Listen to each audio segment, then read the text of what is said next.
Toward a definition of marriage. 1. It is to make a fill, not find a land. Elsewhere, often, one cites Americas of awareness. Suddenly, there they are, natural and anarchic, with plantings scattered but rich, powers to be harnessed. But this is more like building a World's Fair island. Somebody thought it could be done. Contracts are signed. And now all materials are useful, everything. Sludge is scooped up and mixed with tin cans and fruit rinds. Even tomato pulp and lettuce leaves are solid under pressure. Presently the ground humps up and shows. But this marvel of engineering is not all. A hodgepodge of creatures, no bestiary would suppose such an improbable society, are at this time turned loose to run on it, first shyly, then more free, and must keep, for self's sake, wiles, anger, much of their spiny or warted nature, yet learn courtesy.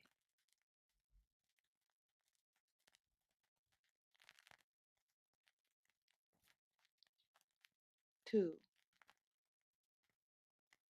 It is closest to picaresque, but essentially artless. If there were any experts, they are dead. It takes too long. How could its structure be more than improvising, when it never ends, but line after line plods on, and none of the ho-hum passages can be skipped?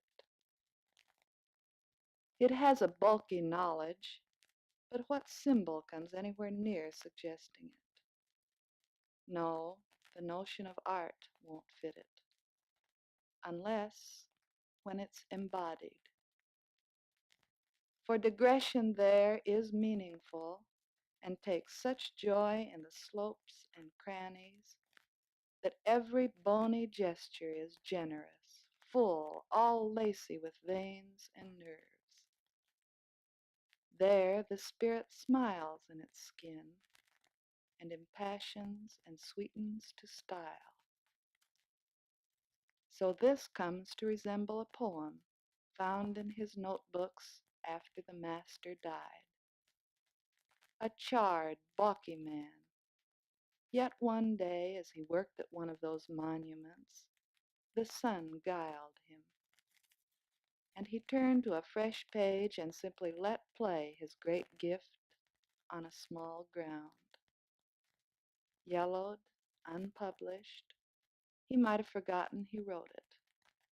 All this is surmise, but it's known by heart now. It rounded the steeliest shape to shapeliness.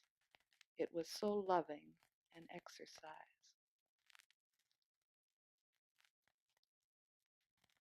3. Or think of it as a duel of amateurs. These two have almost forgot how it started. In an alley, impromptu, and with a real affront. One thought, he is not me, and one, she is not me.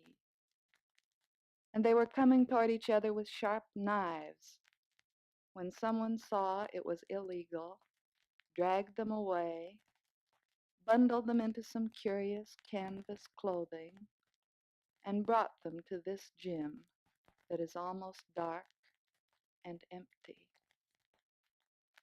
Now, too close together for the length of the foils, wet with fear, they dodge, stumble, strike, and if either finally thinks he would rather be touched than touch, he still must listen to the clang and tick of his own compulsive parrying.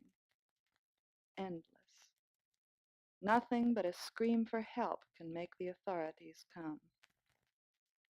If it ever turns into more of a dance than a duel, it is only because, feeling more skillful, one or the other steps back with some notion of grace and looks at his partner.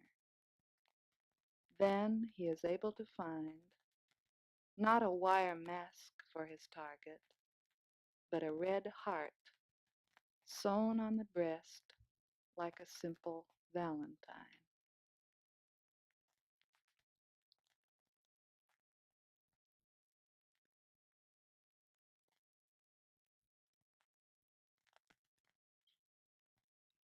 4.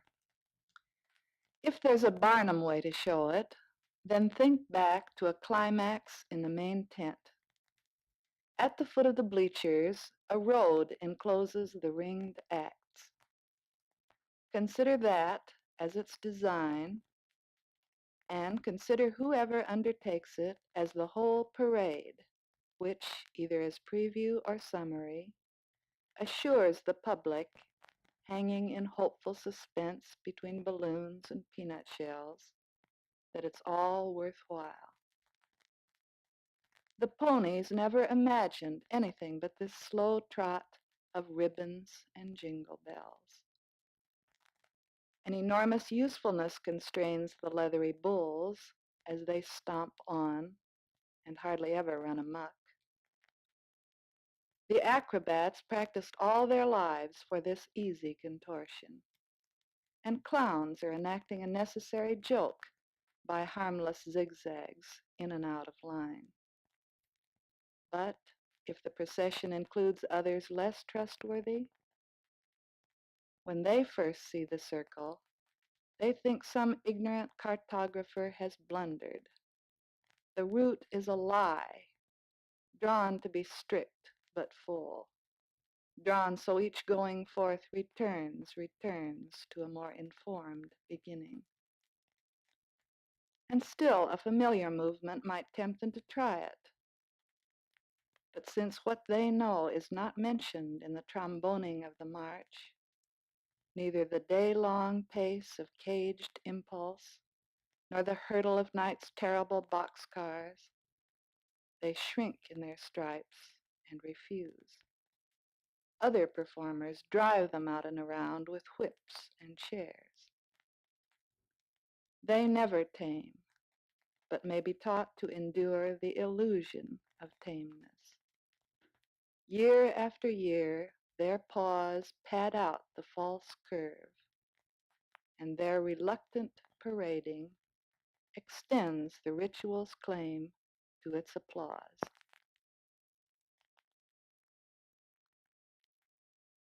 5. Say for once that the start is a pure vision, like the blind man's, though he couldn't keep it, trees soon bleached to familiar. When the bandage came off, and what a world could be first fell on his eyes. Say it's when campaigns are closest to home that far-sighted lawmakers oftenest lose their way. And repeat what everyone knows and nobody wants to remember, that always, always expediency must freckle the fairest wishes. Say, when documents, stiff with history, go right into the council chambers and are rolled up to shake under noses, are constantly read from or pounded on or passed around, the parchment limbers. And still later, if those old papers are still being shuffled, commas will be missing. Ashes will disfigure a word. Finally, thumbprints will grease out whole phrases. The clear prose won't mean much. It can never be wholly restored.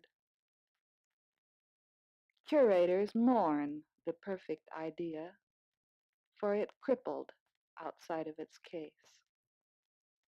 Announce that at least it can move in the imperfect action beyond the windy oratory of marriage, which is the politics of love.